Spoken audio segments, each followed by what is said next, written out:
A segurança no trânsito tem sido uma das maiores prioridades da indústria automotiva nas últimas décadas. Tecnologias avançadas de assistência motorista, conhecida como ADAS, que é basicamente Advanced Driver Assistance Systems, estão se tornando cada vez mais comuns em veículos mais novos. Esses sistemas prometem reduzir acidentes, melhorar a atenção do condutor e, em muitos casos, salvar vidas. Mas há um problema: o custo. Em países como os Estados Unidos e a União Europeia, estima-se que o ADAS aumente até cerca de 3 mil euros ou dólares o preço final de um carro, dependendo da complexidade dos sensores utilizados e da integração com a central eletrônica do veículo. Esse aumento de custo representa um grande desafio, especialmente em países em desenvolvimento, onde a acessibilidade ainda é um fator crítico. Milhares de veículos continuam circulando sem qualquer tipo de assistência motorista, mesmo em situações de alto risco.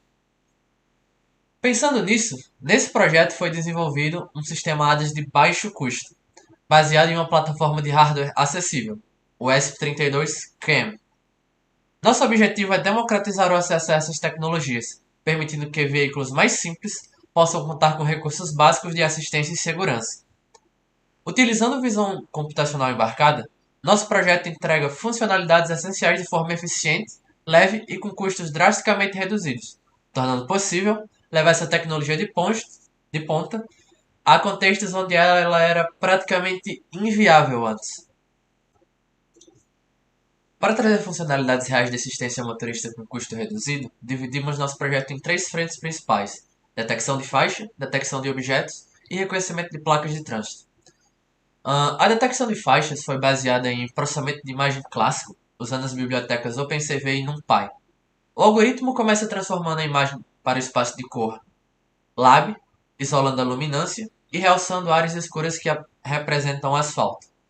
Essa decisão, ela pode parecer um pouco controversa, mas ela se mostrou com um desempenho melhor do que simplesmente detectar as linhas de trânsito, as linhas da faixa, pelo simples fato que temos que considerar que nem todas as ruas vão ter aquela faixa ali do meio. Então, pode ficar difícil apenas adotar essa abordagem e ignorar que o nosso sistema pode falhar em outras situações. Então, a escolha aqui foi por um sistema que conseguisse se adaptar ao maior número de situações sem necessariamente ficar tanto desempenho atrás. Então, a gente pode ver aqui a demonstração do sistema. Você pode ver que ele consegue, aqui nesse exemplo aqui do kit, seguir ali bem próximo do que seria a linha reta, sem realmente ter uma distorção muito grande. Mesmo nessa situação aqui que não temos as linhas retas bem definidas. O que mostra que o sistema está realmente bem otimizado quanto a essa parte. Bem, quanto à detecção de objetos, ela foi feita usando o modelo SSD MobileNet, pré-treinado com o conjunto Coco, utilizando o TensorFlow Hub. Essa decisão se deu porque os modelos clássicos de detecção eles não estavam tendo um desempenho tão bom, eles estavam tendo muita falha. Então, mesmo que um sistema um pouco mais pesado, mesmo não tão pesado quanto ele, mas ainda um pouco pesado, optou-se por tentar embarcar o SSD MobileNet de uma forma mais buscasse um sistema realmente mais leve, para que a gente não perdesse realmente a qualidade da detecção de objetos. Porque não adianta também o sistema ficar hiper leve e a gente não conseguir ter uma boa detecção de objetos. As imagens também foram usadas do recorte do dataset kit. E cada imagem foi preparada com OpenCV, convertendo para o formato necessário ao modelo e ignorando detecções com confiança inferior a 55%, evitando também falsos positivos. Cada objeto ele é rotulado e destacado com sua respectiva caixa, sendo salvo automaticamente para análise posterior. A gente pode ver aqui que ele salva as 30 imagens e ele consegue fazer uma detecção aqui bem próxima do que realmente se esperava ali para um nível de qualidade. Quanto à parte de detecção de placas, a detecção de placas ela foi separada propositalmente da parte de detecção de objetos, dada a sua importância para a interpretação das regras da via. Para a parte de detecção de placas. A gente fez o nosso próprio modelo de detecção treinado com placas. Então a gente pegou um dataset, pegou o Lisa Road Sign Dataset, processando automaticamente as regiões anotadas e organizando os recortes por tipo de placa. Então a gente pegava ali a imagem crua do dataset, recortava a placa e guardava em outra pasta. Com cada corte sendo redimensionado para uma imagem 64 por 64, a gente conseguiu fazer um classificador leve e eficiente com base nessas imagens das placas recortadas. Então a gente também garantiu que tivéssemos ali só realmente placas ali e não tivesse nenhuma influência de outro elemento do objeto no nosso treinamento. O que garante que realmente ele vai ter uma precisão bem alta ali para as placas. O que dá para ver aqui na nossa matriz de confusão.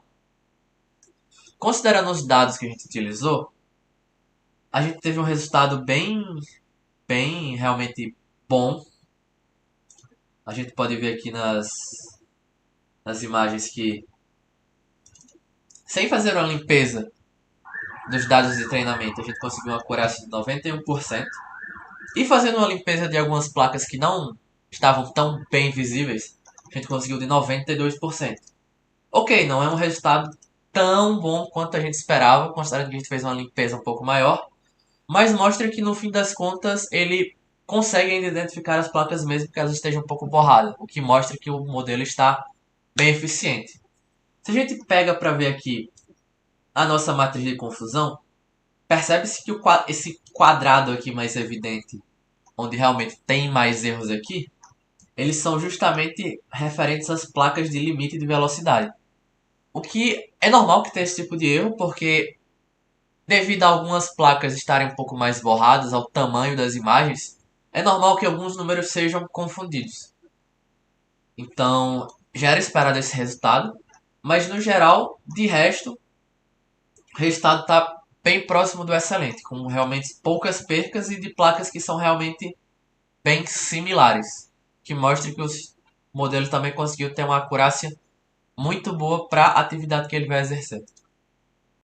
Partindo para a parte de resultado mesmo, onde a gente concatena os códigos para teste, a gente tinha o problema que não poderíamos embarcar de fato num carro, porque seria meio perigoso sair realmente com o ESP ali grudado na parte do carro da frente, cabo puxando para dentro até o notebook para fazer os testes.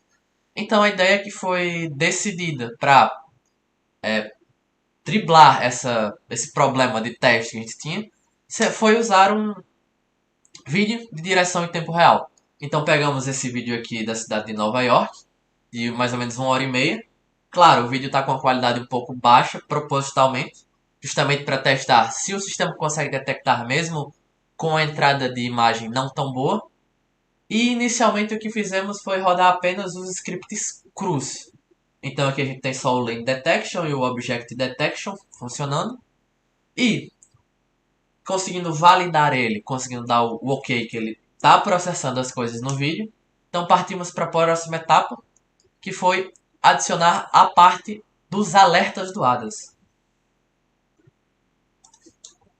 Então, inicialmente o que fizemos foi, pegamos a detecção de objeto e a detecção de faixa, deixamos ainda a parte de detecção de placas de lado, e implementamos o sistema de fato de alerta do ADAS, onde ele vai pegar ali as informações e dar um pop-up na tela de alerta de colisão, por exemplo.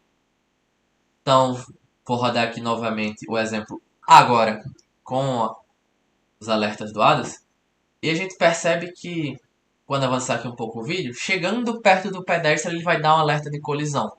Então o pedestre ele estava bastante perto ali da detecção do sistema da nossa ROI, Region of Interest, e ele dá aqui um alerta na tela de risco de colisão.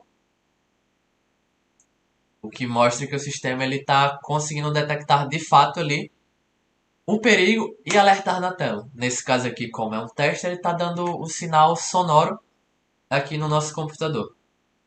Bem, partindo agora para a implementação também do sistema de detecção de placas junto ao nosso sistema, eu optei por deixar ele após a validação desse primeiro bloco, justamente porque como foi um modelo feito, ele poderia ser um pouco mais problemático se a gente tentasse misturar todo mundo. Então, primeiro garanti que a base estava sólida e depois implementei a parte das placas de trânsito. Bem, aqui não vai dar para ver tão bem porque, por exemplo, essa placa aqui da rua ela não foi detectada, mas o modelo ele está sendo carregado aqui, a placa de trânsito. Então ele está rodando realmente o modelo por trás da detecção. Aqui o alerta funcionando novamente. E esperar aparecer aqui alguma placa para ele detectar.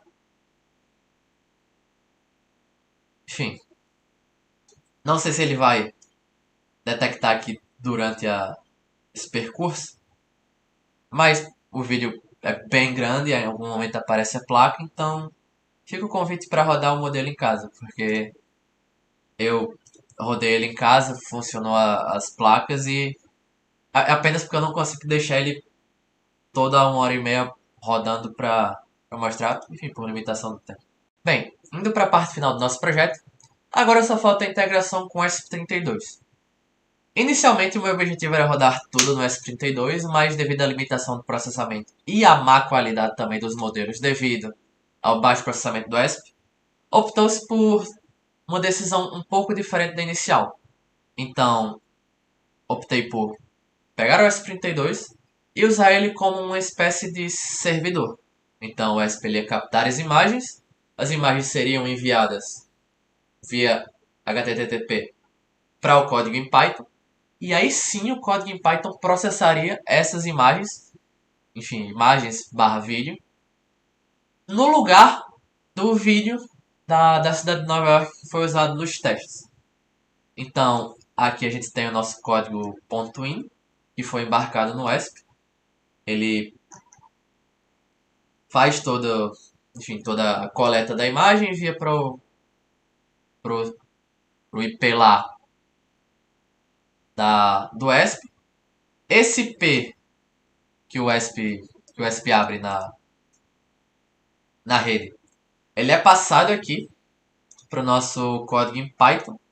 E com esse P, ele coleta o vídeo que está sendo captado e roda ali o modelo por trás, de modo que a gente consiga fazer a detecção em tempo real com as imagens coletadas, substituindo ali o nosso vídeo utilizado nos testes. Então, a seguir eu vou passar um videozinho curtinho dessa detecção e mais alguns trechinhos também do trabalho.